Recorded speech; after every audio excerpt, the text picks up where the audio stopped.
All right, hi everybody. I'm glad for an opportunity to talk to you today about one of my favorite topics, the intersection of technology and scripture use. So I want to share with you a few exciting gadgets today, but I want to do it from the perspective of a local context and what makes sense in each situation. So I'm not going to be able to go into detail on all of these things, so I've made a PDF that will give you more detail as well as my contact information and the categories that I'm going to describe here. The idea to choose technology and scripture use activities based on the local context actually came from Dr. Wayne Dye. If you haven't read his paper on the 8 conditions of scripture use, I highly recommend it as an introduction to the area.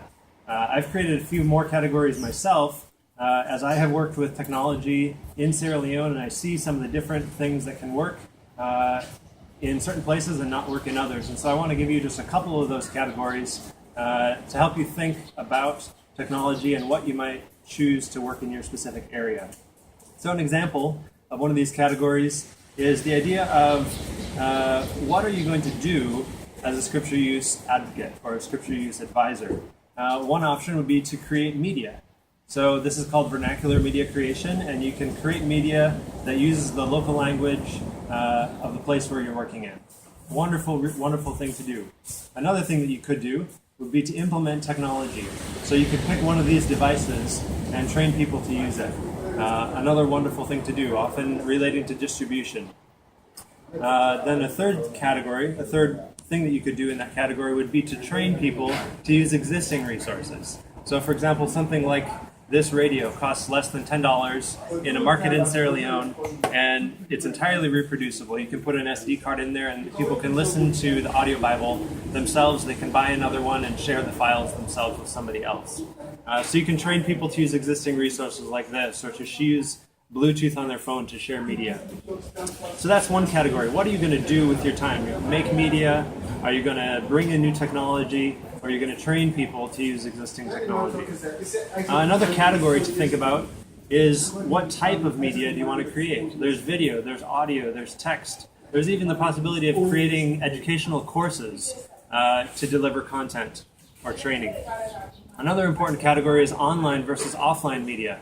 Many of the things that I'm working with are based on offline media because internet is so expensive in Sierra Leone. Most people will not have even purchased ever 100 megabytes worth of internet. So I've worked with a lot of Wi-Fi distribution systems that deliver content for free offline, so people can just use their phone or their tablet or even their computer if they have one. So these are some of the categories, and there are actually about 12 of them that I have created, and I've listed them out in the PDF for you to look through in more detail. I want to give some of the examples of some of the things here so you can see. On the left here, I have some Wi-Fi distribution devices. This is a Bible box. It costs about $40 to $50 for the media, for the basic parts to make one. This Rachel Plus does many of the same things with Wi-Fi distribution, but has a larger amount of content, and 50 different people can connect to this simultaneously for free. This is about $400. This Lightstream is also mass distribution. It's putting out a Wi-Fi signal. It's putting out a Bluetooth signal, and you can also copy content to on a USB drive or a memory card through this. So this is a very unique device as well. Lightstream has a very important place. It's also, I believe, around $300 or $400. So Wi-Fi distribution and Bluetooth wireless distribution, wonderful ways of doing mass distribution. You can also do person-to-person distribution with something like a card reader. This one can go into a phone or into a computer. You can put an SD card right in here. This one is a regular memory stick, but it's lockable. So in a place that has viruses very commonly, then you can, once you put your content on there, you can lock it, and then you won't get viruses as you're sharing, and you won't be sharing viruses around.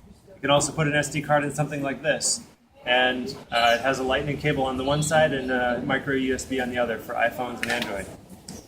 You can also utilize these sorts of things. You may have seen the Proclaimer. It has a solar panel, has a crank on the side for powering it when there's no power. It's very loud, and you can listen to the Bible in local languages. I already mentioned this. It does many of the similar things for about $10. This is about $17. This is the Envoy by Mega Voice, and you can fit about one New Testament on here. You can also work with implementing devices themselves as a ways to access media. So these tablets are about $45. This is a Kindle Fire. It's about $60, including the case. So these are ways to get access to some of these content here if they're not available. There are a variety of other things that you can make available, like Bible stories. Unfolding Word makes a set of 50 stories. A lot of people actually are doing storying, and these are often translated or memorized in local languages. There are a lot of other things we could go into as far as scripture use. Scripture App Builder is definitely worth mentioning. You can use it to create apps. It's called Scripture App Builder. It's also called Reading App Builder. And so I created an example app, for example, of the book of Jonah in Temne, where we're working, and then people can take that app for free and consume that content that way.